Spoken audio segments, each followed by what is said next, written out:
Last ಕ್ಲಾಸಲ್ಲಿ ನಿಮಗೆ ನಾನು 10th standard arithmetic progression first ಎಕ್ಸಸೈಸ್ದು ಸಬ್ ಕ್ವಶನ್ 2 ಸಾಲ್ವ್ ಮಾಡಿದ್ದೆ. ಇವತ್ತು ಥರ್ಡ್ ಕ್ವಶನ್ ಯಾವುದಂದರೆ the cost of digging a well after every metre of a digging when it cost ₹150 for the first metre and raises by the 50 for each subsequent metre. ಇಲ್ಲೇನು ಅರ್ಥ ಮಾಡ್ಕೊಳ್ಬೇಕಂದ್ರೆ well ಡಿಗ್ ಮಾಡ್ತಾ ಇದ್ದಾರೆ.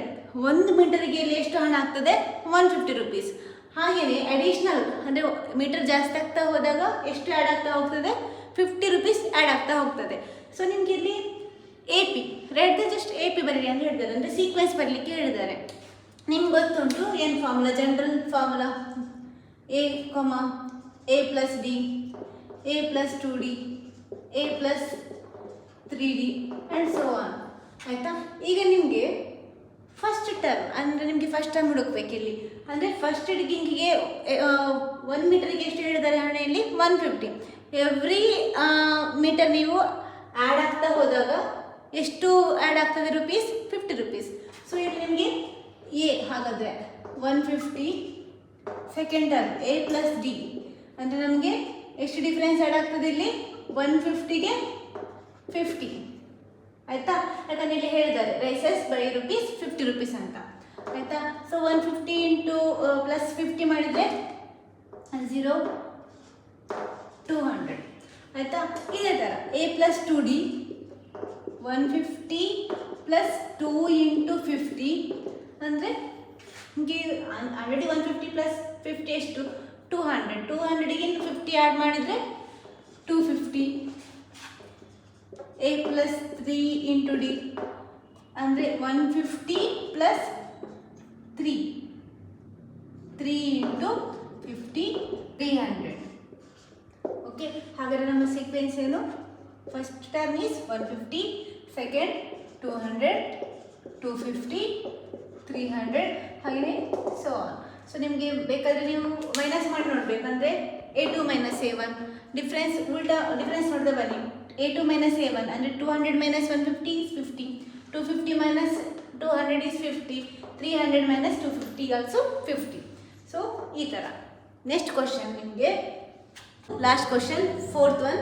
The amount of a money in the account every year when 10,000 is deposited at the compound interest at 8% per annum. ಅಂದರೆ ಇಲ್ಲಿ ಎಂತ ಹೇಳ್ತಿದ್ದಾರೆ ಅಂದರೆ ನಮಗೆ ಅಮೌಂಟ್ ಕ್ಯಾಲ್ಕುಲೇಟ್ ಮಾಡಬೇಕಂದ್ರೆ ಇಂಟ್ರೆಸ್ಟ್ ಅಮೌಂಟ್ ಕ್ಯಾಲ್ಕುಲೇಟ್ ಮಾಡ್ತಾ ಹೋಗಬೇಕು. ಫಸ್ಟ್ ಇಯರಿಗೆ ನಮ್ಮದು ಈಗ ಡೆಪಾಸಿಟ್ ಮಾಡಿದ್ದಾರೆ ಎಷ್ಟು? 10,000 ಬ್ಯಾಂಕಲ್ಲಿ ಡೆಪಾಸಿಟ್ ಮಾಡಿದ್ದಾರೆ. ಅಲ್ಲಿ ಇಂಟ್ರೆಸ್ಟ್ ಎಷ್ಟು ಬೀಳ್ತಾವೆ ನಿಮಗೆ? ಆ್ಯನಮಲ್ಲಿ ಅಂದರೆ 1 ಇಯರ್ಗೆ 8% ಆ್ಯಡ್ ಆಗ್ತಾ ಹೋಗ್ತಾ ಉಂಟು, ಇಂಟ್ರೆಸ್ಟ್ ಬೀಳ್ತಾ ಉಂಟು. ಹಾಗಾದರೆ ನಿಮಗೆ ಏನು ಕ್ಯಾಲ್ಕುಲೇಟ್ ಮಾಡಬೇಕಂದ್ರೆ ಅಮೌಂಟ್ ಆಫ್ ಮನಿ ಎಷ್ಟು ಆ್ಯಡ್ ಆಗ್ತಾ ಹೋಗ್ತಾ ಉಂಟು ಅಂತ. ಆಯಿತಾ? ಅಂದರೆ ನಮಗೆ ಫಸ್ಟ್ ಇಯರ್ಗೆ ಎಷ್ಟು ಇಂಟ್ರೆಸ್ಟ್, ಸೆಕೆಂಡ್ ಇಯರ್ಗೆ ಎಷ್ಟು ಇಂಟ್ರೆಸ್ಟ್ ಕ್ಯಾಲ್ಕುಲೇಟ್ ಮಾಡ್ತಾ ಹೋಗೋದು. ಸೊ ಇದಕ್ಕೆ ನೀವು ಫಾರ್ಮುಲಾ ಒಂದು ನೆನಪಿಟ್ಕೊಳ್ಬೇಕು. ಕಂಪೌಂಡ್ ಇಂಟ್ರೆಸ್ಟ್ ಅಂದರೆ ನಿಮಗೆ ಅಮೌಂಟ್ ಫೈಂಡ್ ಮಾಡಬೇಕಲ್ವಾ? Amount okay is equal to P into P ಅಂದರೆ ಪ್ರಿನ್ಸಿಪಲ್ ಅಮೌಂಟ್, ಅಂದರೆ ನಾವು ಸ್ಟಾರ್ಟಿಂಗ್ ಡೆಪಾಸಿಟ್ ಮಾಡಿದೇವಲ್ವ ಅದು, ಇಂಟು ಟಿ ಅಂದರೆ ನಮ್ಮದು 1 year, second year, third year ನಾವು ಇಂಟ್ರೆಸ್ಟ್ ಕ್ಯಾಲ್ಕುಲೇಟ್ ಮಾಡ್ತಾ ಹೋಗೋದು. ಟಿ ಪ್ಲಸ್ R/100 ಅಂದರೆ ರೇಟ್ ಆಫ್ ಇಂಟ್ರೆಸ್ಟ್. ಈಗ ನಮಗೆ ಫಸ್ಟ್ ಇಯರ್ ಇಂಟ್ರೆಸ್ಟ್ ಅಮೌಂಟು ನಮ್ಮದು ಫಸ್ಟ್ ಇಯರಿಗೆ ಎಷ್ಟು ಅಂತ ಕ್ಯಾಲ್ಕುಲೇಟ್ ಮಾಡುವ. ಫಾರ್ಮುಲಾ ಇದು ಅಪ್ಲೈ ಮಾಡಬೇಕಾಗುತ್ತೆ. ಸೊ ಅಮೌಂಟ್ ಎಷ್ಟು? P ಅಂದರೆ ಎಷ್ಟು? ನಮ್ಮದು ಡೆಪಾಸಿಟ್ 10,000 ಟೈಮ್ ಫಸ್ಟ್ ಇಯರ್ ನಮ್ಮದು ಪ್ಲಸ್ ರೇಟ್ ನಮ್ಮದು ಎಷ್ಟು? 8% ಡಿವೈಡ್ ಬೈ 100. ಓಕೆ, ಈಗ ನಿಮಗೆ ನೀವು LCM ತೆಗೆದಿದ್ರದ್ದು ಇಲ್ಲಿ 1 ಉಂಟಲ್ವಾ, ಇಲ್ಲಿ ನಿಮಗೆ 100 ಇದೆ. ಸೊ ನಾವಿಲ್ಲಿ 100 ಮಾಡಬೇಕು. 100 1 100 LCM ಕಾಮನ್ ಬರ್ತದೆ ಇಲ್ಲಿ. ಸೊ 10,000 ಆ್ಯಸ್ ಇಟ್ ಈಸ್ ಬರ್ತದೆ. ನಾನು ಇಲ್ಲಿ 100 ಕಾಮನ್ ಬರ್ತದೆ. ಇಲ್ಲಿ ಏನಾಗ್ತದೆ? 100 1 100 ಪ್ಲಸ್ 8. ಓಕೆ, ಈಗ ನಮಗೆ ಇಲ್ಲಿ 10,108 ಡಿವೈಡ್ ಬೈ 100. ಈ 100ಗೆ ಈ 100 ಕ್ಯಾನ್ಸಲ್ ಆಯಿತು. ಸೊ ಈ 100 0ಗೆ ಈ 2 0 ಕ್ಯಾನ್ಸಲ್ ಆಯಿತು. ನೆಕ್ಸ್ಟ್ 100 ಇಂಟು 108 ನಿಮಗೆ ಅರೌಂಡ್ ಮಲ್ಟಿಪ್ಲಿಕೇಶನ್ ಮಾಡಿದರೆ 10,800 ಅಷ್ಟು ಬರ್ತದೆ. ಸೊ ನಿಮಗೆ ಫಸ್ಟ್ ಇಯರ್ ಅಮೌಂಟ್ ಎಷ್ಟು, second year first year amount ಎಷ್ಟು 10,800 ಬಂತು. ಇದೇ ಥರ ನಿಮಗೆ ಸೆಕೆಂಡ್ ಇಯರ್ ಈಗ ಫೈಂಡ್ ಮಾಡಬೇಕು. ಸೆಕೆಂಡ್ ಇಯರಿಗೆ ಇಂಟ್ರೆಸ್ಟ್ ಎಷ್ಟು ಬೀಳ್ತದೆ, interest amount in second year, ಆಯಿತಾ. ಸೊ ನಮ್ಗೆ ಏನಿಲ್ಲ, ಇದು ಇಲ್ಲಿ ಸೇಮ್ ಫಾರ್ಮುಲಾ, ಬಟ್ ನಮ್ಮದು ಇಲ್ಲಿ 1 ಇತ್ತಲ್ವ, ನಮ್ಮ ಟೈಮ್ 1. ಈಗ ನಮ್ಮ ಸೆಕೆಂಡ್ ಇಯರ್ ಫೈಂಡ್ ಮಾಡಬೇಕಲ್ವ. ಸೊ ಸೆಕೆಂಡ್ 2 ಅಲ್ಲೇ ಆಗಿದ್ರೆ ಆಯ್ತು ಅಷ್ಟು ಚೇಂಜಸ್. 10,000 into 2 plus 8/100.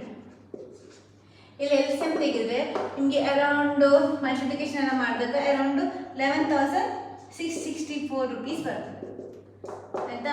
ಇದೇ ಥರ ನಾವು ಥರ್ಡ್ ಇಯರ್ಗೆ ಫೈಂಡ್ ಮಾಡ್ಬೋದು ಇಂಟ್ರೆಸ್ಟ್. ಹಾಗೆಯೇ 4th ಇಯರ್ 5th ಇಯರ್ ಈ ಥರ ನಾವು ಫಾಲೋ ಮಾಡ್ತಾ ಹೋದರೆ ಆಯ್ತು. ಅಂದರೆ ನಮಗೆ ಇಲ್ಲಿ ಟೈಮಲ್ಲಿ ನಾವು 1 2 3 4 ಹಾಗೆಯೇ 5th ಇಯರ್ಗೆ 5 ಈ ಥರನೇ ಆ್ಯಡ್ ಮಾಡ್ತಾ ಹೋಗಬೇಕು. ಸೊ ನಿಮಗೆ ಫಸ್ಟ್ ಎಕ್ಸಸೈಸದ್ದು ಸಬ್ ಕ್ವಶನ್ 4 ಕೂಡ ಸಾಲ್ವ್ ಆಯಿತು. ಇನ್ನು ಉಳಿದು ನಿಮಗೆ ನೆಕ್ಸ್ಟ್ ವೀಡಿಯೋದಲ್ಲಿ ನಾನು ಸಾಲ್ವ್ ಮಾಡಿ ತೋರಿಸ್ತೇನೆ.